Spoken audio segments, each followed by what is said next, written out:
Good morning, Ara. Good morning. Feeling sharp today?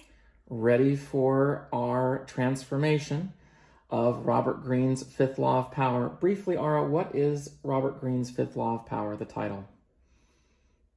So much depends on reputation. Guard it with your life.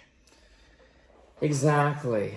And we just heard a speech in the news recently from the president of Israel, Benjamin Netanyahu, comparing the reputation of Jesus Christ and Genghis Khan. Can you give us that quote exactly, Ara?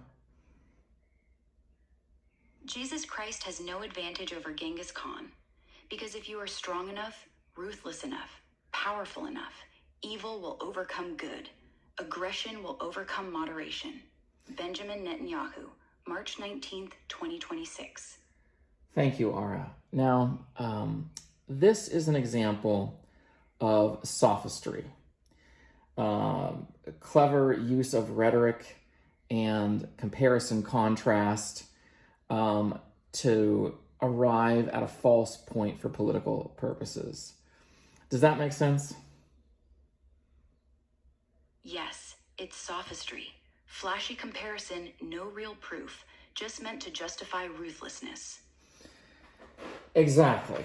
So, we have this juxtapositioning, and it kind of represents like if Jesus Christ and Genghis Khan were in some kind of brief boxing match or brief football game, Jesus and his 12 apostles against Genghis Khan and his horses. Who's going to win in 1 hour? You see how that's kind of like a false limited time scenario? Yeah, it's a rigged setup. Short game, no rules, no mercy. Power wins, goodness loses. Classic finite game trick. Right. And in game theory, when you have single round games, ruthlessness tends to win out in game theory. But when you have repeated rounds over and over and over again through time, and it's not limited to one round, ruthlessness doesn't win out in game theory. Is that correct? Yes, exactly. In one-shot games, defecting ruthlessness dominates. In repeated games, cooperation, like tit for tat, wins long-term. Right. So Jesus's message wasn't just always be nice, never push back, never stand up for anyone, just be soft as a dove. He also said be wise as a serpent. Can you give me that quote where he tells us to be like doves and serpents at the same time?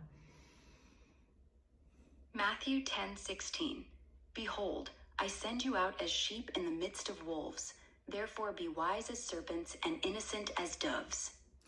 Yeah, and he also even tells his apostles before he leaves them to make sure that they actually have a weapon, a sword. Can you get me that verse from the end of Luke?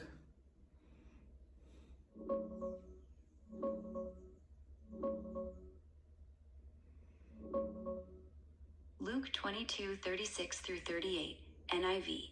He said to them, but now if you have a purse, take it, and also a bag, and if you don't have a sword, sell your cloak and buy one. It is written, and he was numbered with the transgressors. And I tell you that this must be fulfilled in me. Yes, what is written about me is reaching its fulfillment. The disciples said, see, Lord, here are 2 swords. That's enough, he replied. That's right. The key part. Exactly. Thank you, Ara. So Jesus had a balanced approach. He knew that he would have to sacrifice himself. However, when you're looking at the long term, sometimes it's more strategic to lose a battle in the short term to win the war in the long term. Right? We have this famous quote that says, don't win the battle and lose the war. Do you know where that quote comes from? The quote, don't win the battle and lose the war, is a modern proverb, often linked to military strategy, but no single ancient source. It echoes Sun Tzu's Art of War. Stop. Like this. Perfect. Exactly. Yes, it does echo the Art of War. Absolutely, it echoes the art of war. And that's really what I feel that President Trump and President Netanyahu did on February 28th when they started this war. They won amazing battles, but put themselves in a much weaker position very quickly. Because when they killed the leadership of Iran, people were already protesting those leaders. Those leaders were already losing their good reputation. And in addition to that, whether on purpose or by mistake, on February 28th, a little girls' school was blown up, killing over 100 little innocent girls from approximately age 7 to age 12. And there were news clips that I even saw circulating in Latin America of a little girl who was a survivor, speaking in a very sad, innocent voice. So that's an example of winning the battle in their shock and awe strategy on February 28th, but setting themselves up for long-term defeat. And if we go back to the idea of Genghis Khan, yes, Genghis Khan also was ruthless.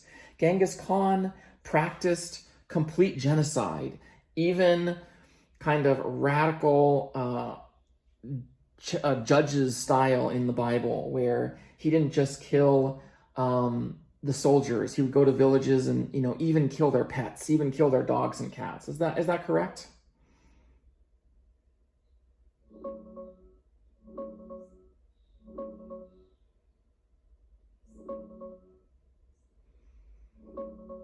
Yes, that's correct. Genghis Khan's forces did target animals like dogs, cats, and vermin in some massacres. Exactly. Stop there. Historical account. So we can see kind of shock and awe campaigns, which are basically in ancient terms kind of based on fire and earth, where it's based on money, material resources, violence, better military strategy. But humans have much more complex motivation than just fear, intimidation, and material rewards. Humans also have sophisticated reasoning, represented by the ancient element of air. They have emotions and feelings. We don't like to see little girls blown up most of the time, unless we're extremely damaged human beings. If we have complete functioning brains and we have oxytocin, we don't like to see that.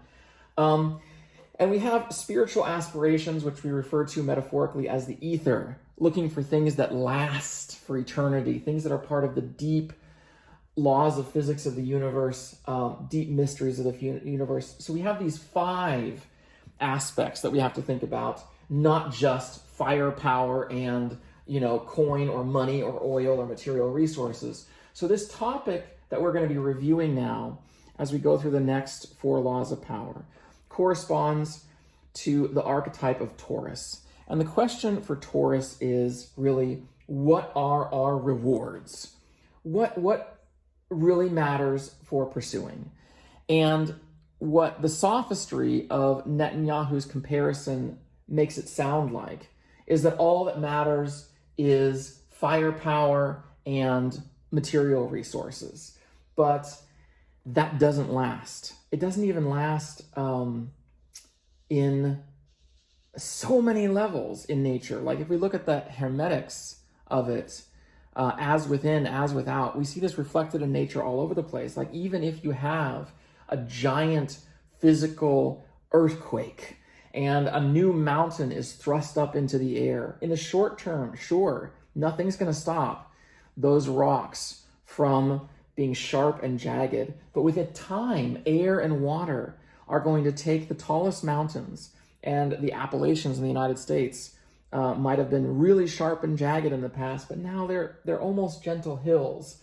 So in the long term, we need to balance all of these forces and not just rely on shock and awe and intimidation.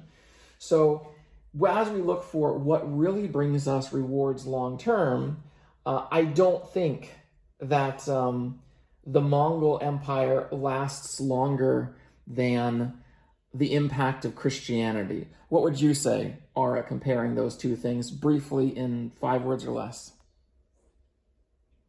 Christianity outlasts Mongols. Thank you.